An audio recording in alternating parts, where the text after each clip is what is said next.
Hello everyone, it's Dior here, and before you buy Splitgate 2, let me tell you these few things. Now, let me explain, but first we're gonna have to go with the lore. Splitgate 1 doesn't have any lore, to be really honest with you. It has, a few things like some skins, some maps that has, some logos that say Sabrask and Meridian, just a few things like that. And when we was playing Splitgate 1, we didn't really look on any of that. But when Splitgate 2 came around, we got 3 factions, which was Eros, Meridian, and Sabrask. 1047 Games looked at the first Splitgate and was like, wait a minute, we can actually use these logos for something really good for Splitgate 2. And they did so really good. So now the lore between Splitgate 1 and Splitgate 2 really connects with each other. It really reminds me of Titanfall, how the first Titanfall didn't really have any lore and it only had online multiplayer. But when Titanfall 2 came around, Titanfall 2 looked back on Splitgate 1 and was like, wait a minute, we can actually do something with this. So they put all of that stuff from Titanfall 1 and put it into Titanfall 2. And now Titanfall 1 and Titanfall 2 really correlates with each other. And that's what they did with Splitgate 1 and Splitgate 2. Now, if y'all want me to explain the entire lore of Splitgate 2, I would gladly do so if we get over 100 likes. Now, what are the core mechanics for Splitgate 2? We have FPS, the traditional first-person shooter, but there's a little twist. We have this very unique mechanic, which is called the portal, which brings us to our other topic, which is the portal is very, very important. There's no cooldown with the portal, which I think that there should be a cooldown, only because it's for the casual audience. Now, Splitgate 2 could be very competitive, but a game that is built on being competitive doesn't last as long because a lot of players are casual players and they just want to have fun. So I think that Splitgate 2 should have, just some type of cooldown. Nothing too long, nothing too short, just the right cooldown. Some people might disagree, but if you think about it, people ain't that good. Look at these clips, bruh. Nah.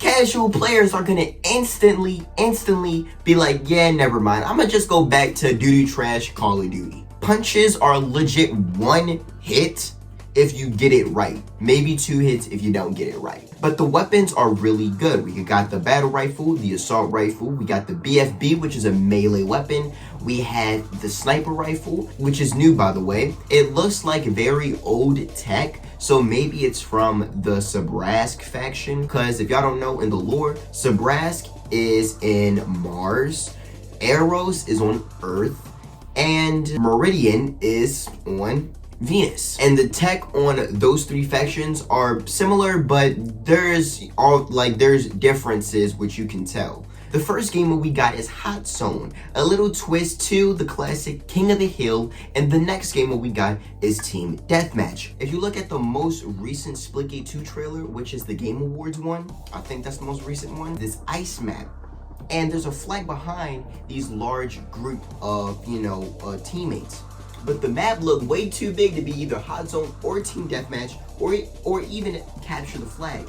So there's probably a team battle or whatever it's called, squad battle. I don't know. It's where there's like 20 versus 20 in this huge map. I don't know, but it looked good. The graphics is woo, and the performance is woo. The graphics is a good mixture of like this sport, I don't know. It's just something with the graphics that look like it's real, but it don't look like a Call of Duty real. It looked like a mixture of Titanfall 2 real with a mixture of, the classic Splitgate real, like Halo Reach real. It's just a good mixture.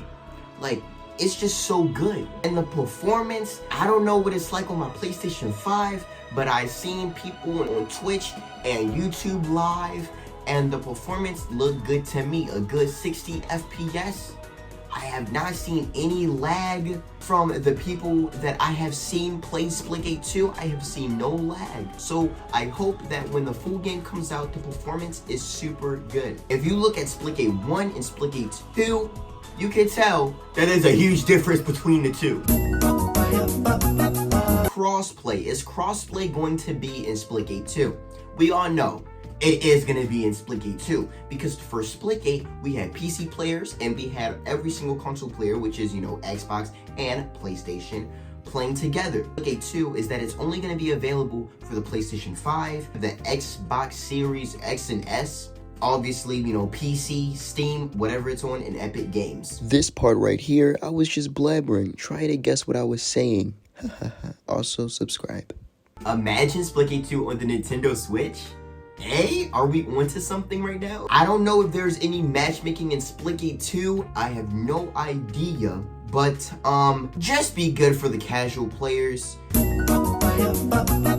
All know that Splitgate 1 had a battle pass, had challenges, a lot of challenges, had a lot of skins, and from the content that we see in Splitgate on the beta and alpha, there really wasn't that much, but that was because it was a beta and alpha.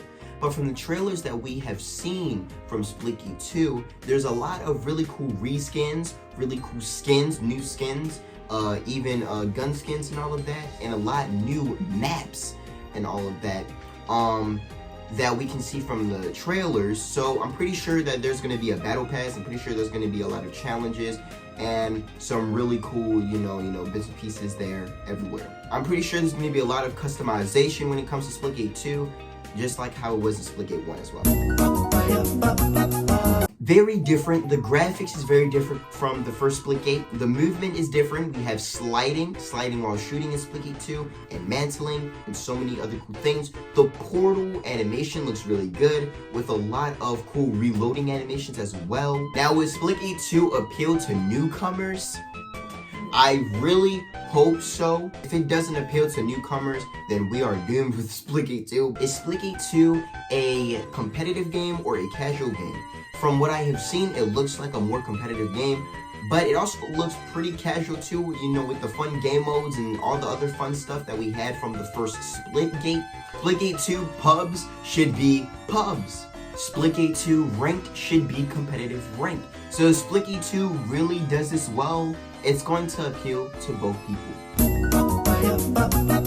I don't really have any downsides for Splitgate 2. Now, here's the thing with 1047 Games when it comes to Splitgate 2, is that after all the alphas, the beta, play testers and all that, they followed every single feedback that the community had for them, and they put it inside Splitgate 2. That is something that 1047 Games is really good at. They actually listen to their community, unlike some games. My final thoughts on Splitgate 2 is that I really, really hope that Splitgate 2 succeeds, that it does very well, and that it does well for content on this channel. Because if Splitgate 2 don't do well with content, then I don't really know what to do, because I really love Splitgate 2. I'm pretty sure, also my final thoughts is that I'm pretty sure that Splitgate 2 is going to be very good, not just with the casual players, the players that just want to have fun playing a game, but also with the people that really wants to play Splitgate 2 for competitive, for esports, for tournaments. I'm pretty sure Splitgate 2 is going to be really good for that type of, audience. And that is everything I have to say with Splitgate 2. Make sure to like, subscribe, hit the notifications for more videos. If y'all want me to explain the entire lore of Splitgate 2 beginning to end from the first Splitgate to Splitgate 2, I would do that if we get 50 to 100 likes. So make sure to subscribe. I'll see y'all in the next video. See you later.